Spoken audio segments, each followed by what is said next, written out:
Show me a parent who says they haven't cursed Lego in the middle of the night after stepping on a plastic brick, and I'll show you a liar. But this time, instead of shaking our fist in anger at the Danish company, it's time we give them a high five. Welcome to the Goodish news channel. I'm Ashley, your professional pessimist. In an effort to be more optimistic, I'm bringing you news stories that won't ruin your day. I can't guarantee it will be great news, but it will at least be good-ish. Lego just opened a $1 billion factory in Vietnam, and they're calling it the greenest thing they've ever built. The shiny new facility is located near Ho Chi Minh City, but it's not your average factory. Lego says it'll run entirely on clean energy by 2026. They've installed 12,400 solar panels and built a battery system to store energy for when solar energy isn't available, like when it's dark. 80 to 90% of the factory will run on the solar and battery systems, while the remaining 10 to 20% will be supplied through agreements with other green energy producers. And they're planting 50,000 trees around the site to make up for the 25,000 trees they had to remove during construction. That's like cutting down one tree and planting 2 more as an apology to the environment. The Lego factory covers the same area as 62 soccer fields. Dang, that's a lot of bricks. The facility is part of Vietnam's larger effort to achieve net zero emissions by 2050. Lego is aiming for the same mark and is hoping to hit their target of reducing emissions by 37% by 2032. I probably don't need to point out the obvious, but I will. Lego bricks are made from oil-based plastics, so that does hinder the company's sustainability effort. However, they have invested over $1 billion to find sustainable alternatives. They've had some misses. 4 years ago, the company began researching the use of recycled plastic bottles to make their bricks, but it turns out the process didn't lower their carbon emissions, and they decided to scrap the idea in 2023. Lego said it was still fully committed to making their bricks from sustainable materials by 2032. They're continuing to test other recycled materials and plastics from alternative sources. Lego CEO Niels Christiansen said that the company wants to make sure that the planet our children inherit is functional. That might make it sound like the bar is pretty low, but honestly, that's all I'm hoping for at this point too. Lego is also working with local schools to teach kids about sustainability through workshops, because if there's one thing kids love more than playing with Lego, it's learning about climate change. Right? Vietnam hopes that this clean energy factory will help inspire other companies to build new factories in a similar way. While developing a more eco-friendly product, I wonder if Lego can also figure out a more pain-free design.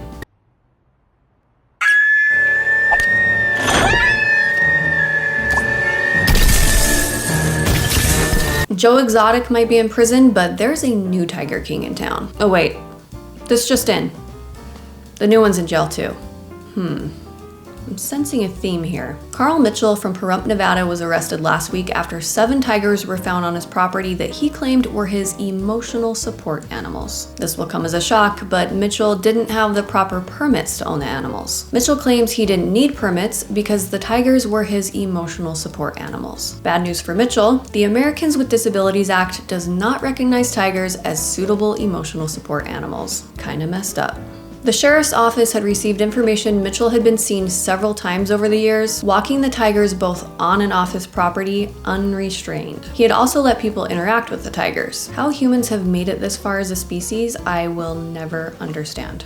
Mitchell claims he rescued the animals from the OG Tiger King himself, Joe Exotic. Authorities notified Mitchell years ago he was in violation of the law for having the animals on his property. In response, he and his wife filed a $1 million lawsuit against the county for causing extreme distress by threatening to take away their emotional support animals. They also accused the county of intentionally interfering with their business and private life. When officials got to the home last week, Mitchell initially accompanied the officers around the property, but when a veterinarian wanted to inspect the tigers, Mitchell refused to hand over the keys to the cages and no longer cooperated with police. He was charged with resisting an officer and booked into the Nye County Detention Center. Mitchell was released on $6,000 bail, but officials say more charges may be filed in the future as some of the animals were visibly underweight and were kept in poor living conditions. Big surprise. The tigers were taken to a sanctuary where they will be properly cared for. But maybe we should give the guy the benefit of the doubt, because maybe just like the old Tiger King, the new one was framed by you-know-who. Carol Baskin.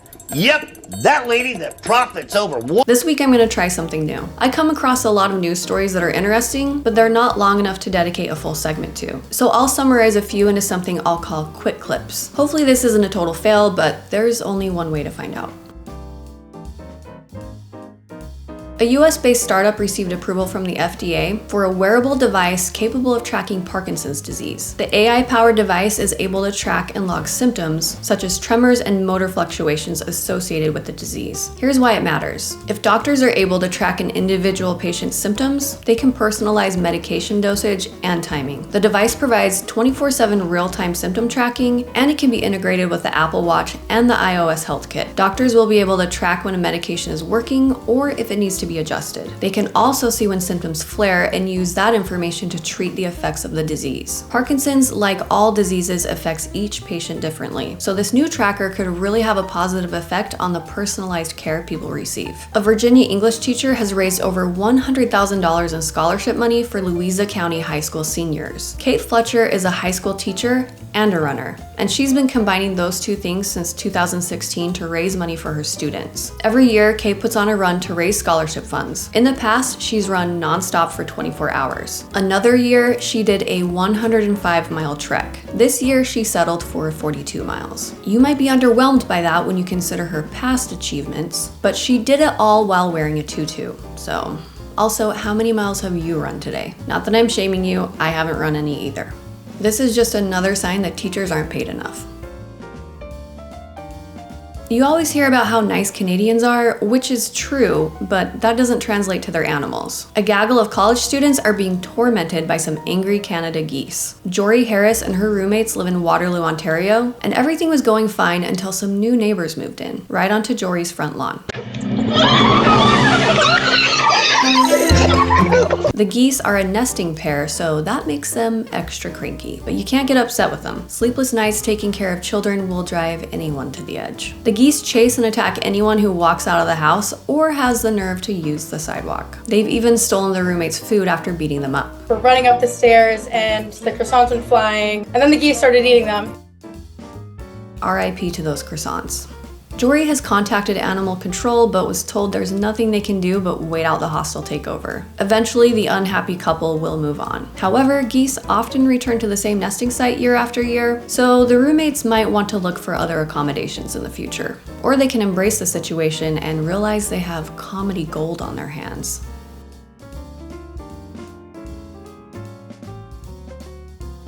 If you're looking for more good news in your life, be sure to check out my video from last week where I discussed some giant rats that are sniffing out tuberculosis, a toddler who discovered an ancient Egyptian amulet, and the construction of the world's largest wildlife crossing. Also, if you enjoyed this video, please give it a like and consider subscribing so we can ignore all the bad news together.